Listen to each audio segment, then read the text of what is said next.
ओम शांति। आज बाबा के महावाक्य विशेषतः सेवा को लेकर के, कैसे सेवा की जाए। बाबा ने कहा आपस में मिलकर राय करो, कुछ अच्छे अच्छे टॉपिक्स भी निकालें मनन चिंतन करके, और वो टॉपिक्स अगर हम आपस में शेयर कर लेते हैं, सर्कुलेट करते हैं, तो एक ही टॉपिक पर अगर चारों तरफ सेवा हो तो एक जैसा माहौल हो जाएगा। चारों तरफ एक ही माहौल, एक ही बात, तो सेवा की वृद्धि होगी। बाबा ने बहुत अच्छे तरीके से सेवा का प्लान दिया है। और दूसरी बात, सेवा के साथ साथ चाहिए अपनी सेवा, अपनी उन्नति।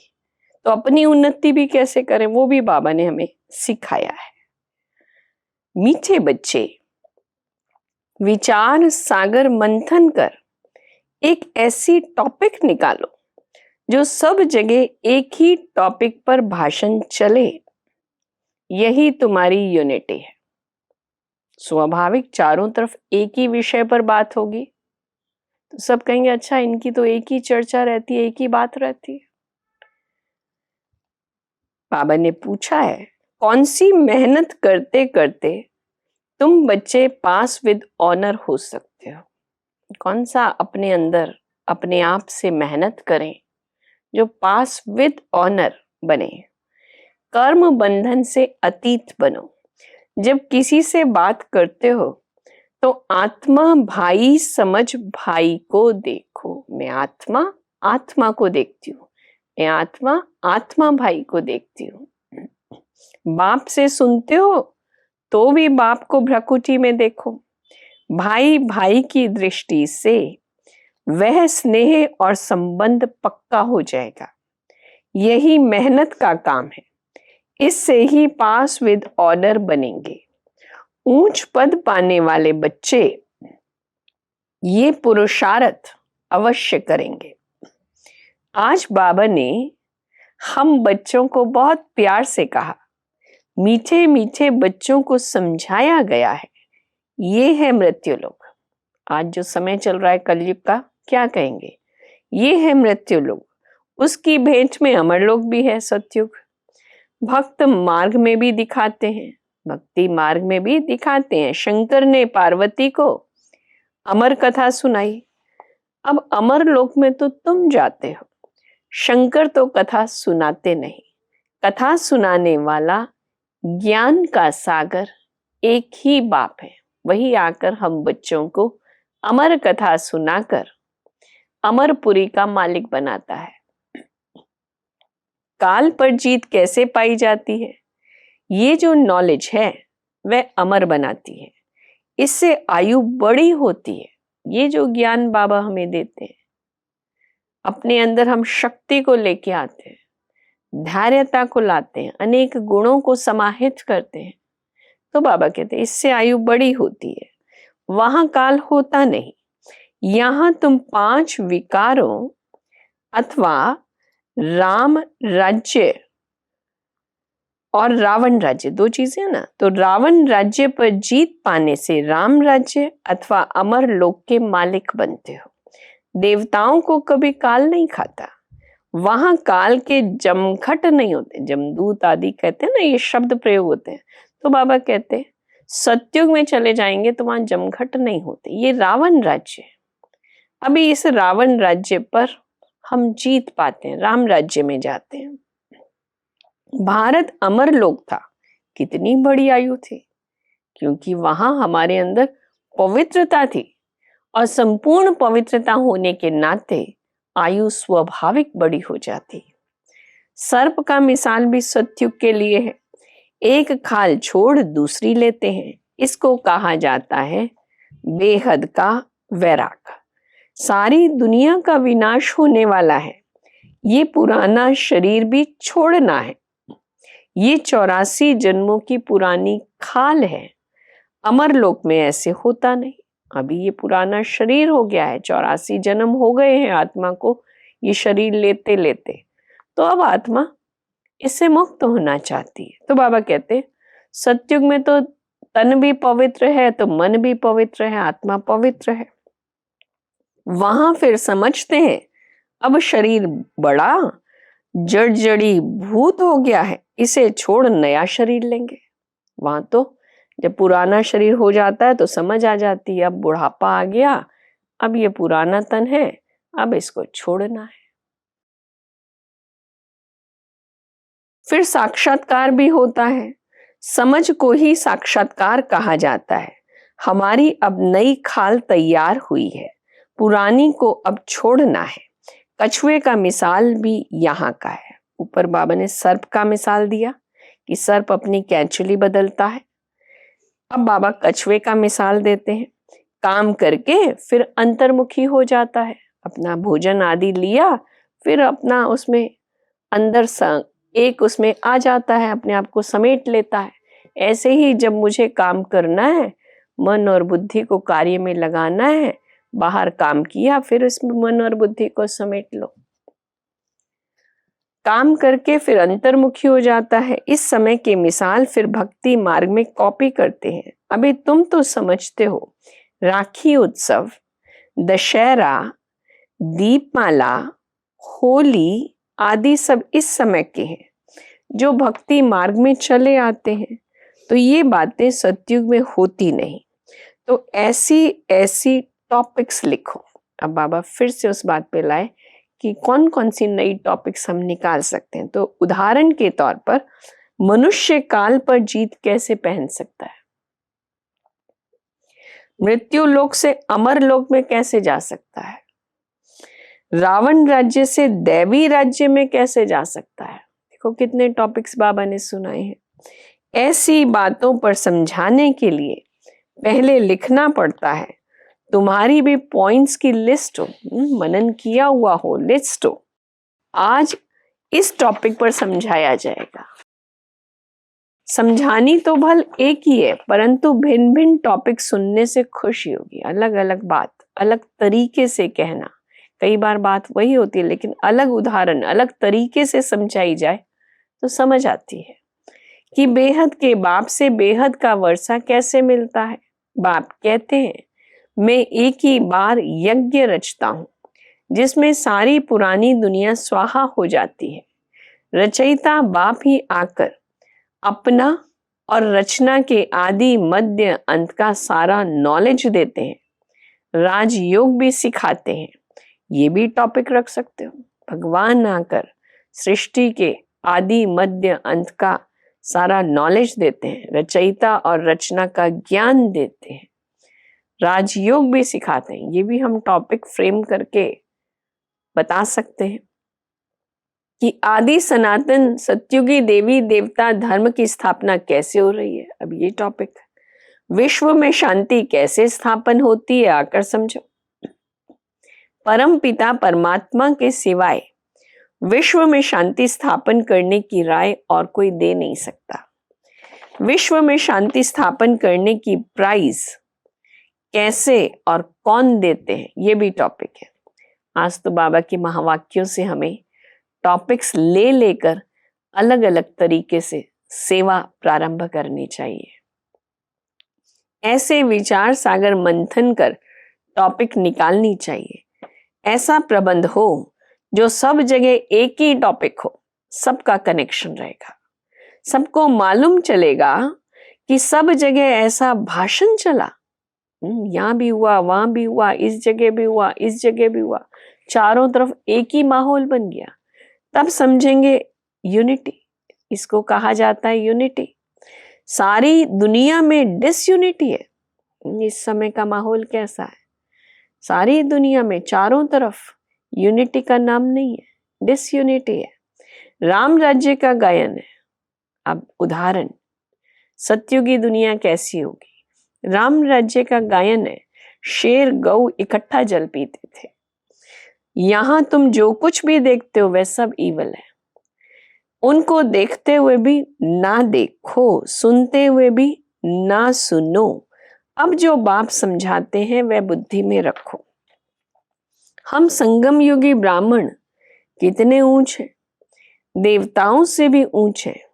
इस समय हम ईश्वरीय औलाद है, ईश्वरीय संतान है, तो जरूर स्वर्ग के मालिक होने चाहिए। हम ईश्वर के बच्चे, ईश्वर आकर नई दुनिया, सत्युगी दुनिया की स्थापना करता तो हम उसके बच्चे उस दुनिया के मालिक होने चाहिए, क्योंकि वह बाप, वो परमात्मा पिता, वह स्वर्ग की स्थापना करते हैं।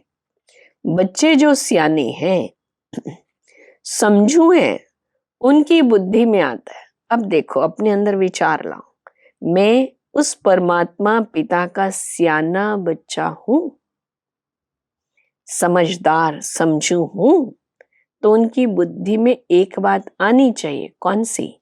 हमको बाप से वर्षा जरूर लेना है। बाप जो दे रहा है, भगवान जो दे रहा है, नई दुनिया का मालिक बनाता है और उसके लिए सत्य ज्ञान देता है, तो जरूर लेना चाहिए। अभी तुम यथार्थ रीति योग सीख रहे हो, बच्चों को समझाया है, सबको भाई भाई देखो, यही दृष्टि रहे, इसमें ही भारी मेहनत है, मेहनत से ही ऊंच पद मिलता है। बाप भी ऐसे देखेंगे, बाप की नजर भी भ्रकुटी के बीच में जाएगी। आत्मा तो छोटी बिंदी है, सुनती भी वही है कि बाप को भी भ्रकुटी के बीच में देखेंगे। बाप भी यहाँ है, ब्रह्मा तन में शिव बाबा भी यहाँ बैठा है, तो भाई भी यहाँ है, ब्रह्मा की आत्मा भी पास में। ऐसे बुद्धि में रहने से तुम भी जैसे ज्ञान सागर के बच्चे ज्ञान सागर बन जाते हो। बाबा युक्ति तो बहुत सहज समझाते हैं, अपने को आत्मा समझो और बाप को याद करो, ये भी भाई है, ब्रह्मा भी भाई है। इस दृष्टि से कर्म बंधन से अतीत हो जाएंगे, इसमें मेहनत करते रहेंगे, तब पास विद ऑनर होंगे। ये मेहनत हम अपने आप से करते रहें तो ये अभ्यास हमें पास विद ऑनर बनाएगा।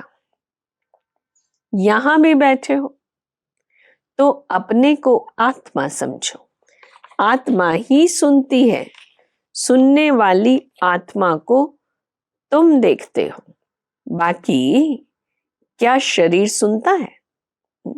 इन कानों द्वारा सुनने वाली तो आत्मा है। आत्मा निकल जाए फिर शरीर के कान में कुछ भी कहते रहो, इस इंद्रिय में कुछ भी सुनाते रहो, नहीं, काम नहीं करेगा। तो सुनने वाली आत्मा है, इस शरीर के द्वारा, कानों के द्वारा सुनती है। बाकी क्या शरीर सुनता है? ये तो रॉन्ग है। आत्मा को ही सुनाते हैं। मन मना भव, मन को लगाओ उस बाबा में, उस परमात्मा में। मन मना भव अर्थात बाप को याद करो। ये गुप्त मेहनत है। जैसे पढ़ाई भी एकांत में झाड़ के नीचे जाकर पढ़ते हैं। पहले के जमाने में बच्चे जाते थे बाहर, घर से बाहर निकल जाते थे, एकांत में बैठकर पढ़ते थे। वह है स्थूल बात। यह तो प्रैक्टिस करने की बात है। दिन प्रतिदिन तुम्हारी ये प्रैक्टिस बढ़ती जाएगी। कोई कहते हैं हम देरी से आए हैं, अरे तुम तो और ही फर्स्ट क्लास गोहे बातें सुनते हो। ज्ञान स्पष्ट होता जा रहा है तो गहरी बातें सुनते हो, जो पुरुषार्थ करने से ही ऊंच पद मिलता है।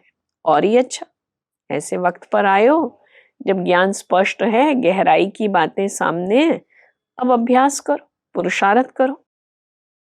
जितना जो याद करेंगे, समझेंगे, हम जाते हैं बाप के पास, शरीर छोड़ देते हैं। ये भी समझ, आत्मा को जाना है एक दिन, तो ये याद का अभ्यास करते करते ही तन छूटे।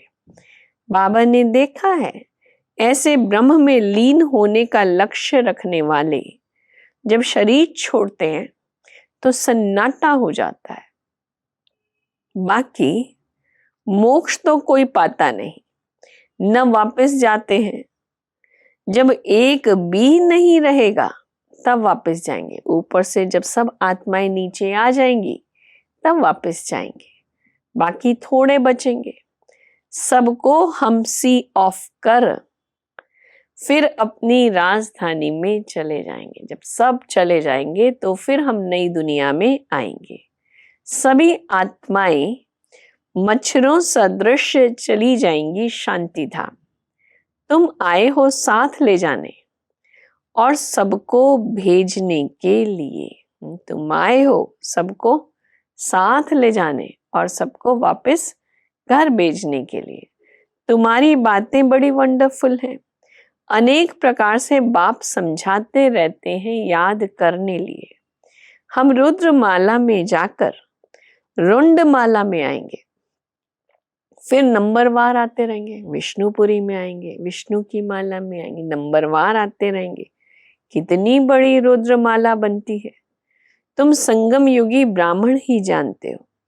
इस संगम को याद करो तो सारी नॉलेज बुद्धि में आ जाएगी। संगम युग पर भगवान आता है, संगम युग पर नॉलेज मिलती है, संगम युग पर पावन होने की विधि मिलती है। तो बाबा कहते हैं संगम युग को याद करो तो सारी नॉलेज बुद्धि में आए। तुम हो लाइट हाउस। कितना ऊंचा बाबा ने स्वमान जागृत किया है हम आत्माओं का। कौन हो? लाइट हाउस हो, जो औरों को रास्ता दिखाए, सबको ठिकाने पर लगाने वाले। तुम कैसे अच्छे लाइट हाउस बनते हो। तुम सर्जन भी हो। अब देखो कौन कौन है हम, कितने अंदर के स्वमान बाबा जागृत कर रहे हैं। लाइट हाउस हो, सर्जन भी हो, सराफ भी हो, धोबी भी हो। कितनी बात है। सर्जन आत्मा का विकारों से छुटकारा दिलाते हैं, ऐसा सत्य ज्ञान देते हैं जो आत्मा विकारों से, विकारों की बीमारी से छूटे। तो सर्जन है।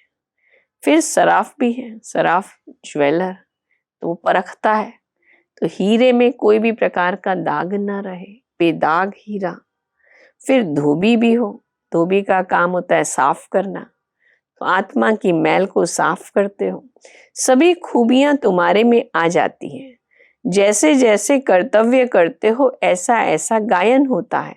बाप तो डायरेक्शंस देते हैं, उस पर विचार करना, सेमिनार करना बच्चों का काम है। बाबा कोई मना नहीं करते हैं। आपस में राय करो, बैठकर विचार करो, मना नहीं करते हैं। अच्छा, बहुत सुनाने से क्या फायदा, सारा समझा दिया।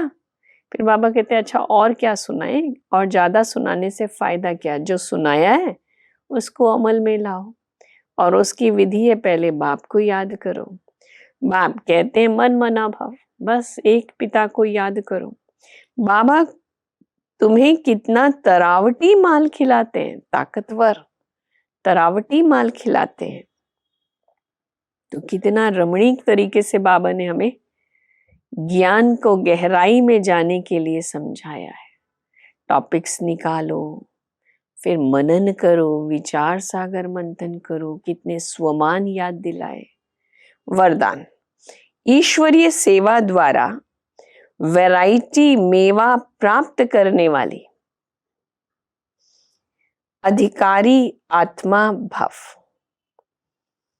कहा जाता है करो सेवा तो मिले मेवा। ईश्वरीय ज्ञान देना ही ईश्वरीय सेवा है।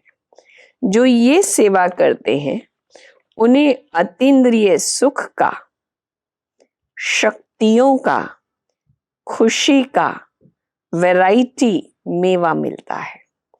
आप ब्राह्मणी इसके अधिकारी हो, क्योंकि आपका काम ही है ईश्वरीय पढ़ाई पढ़ना और पढ़ाना, जिससे ईश्वर के बन जाएं।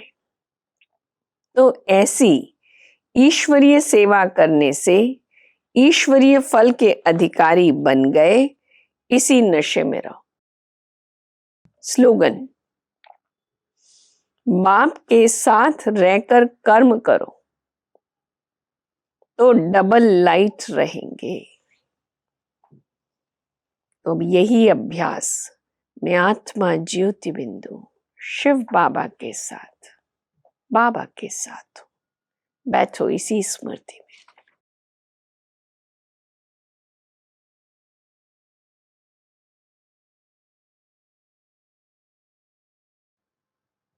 ओम शांति।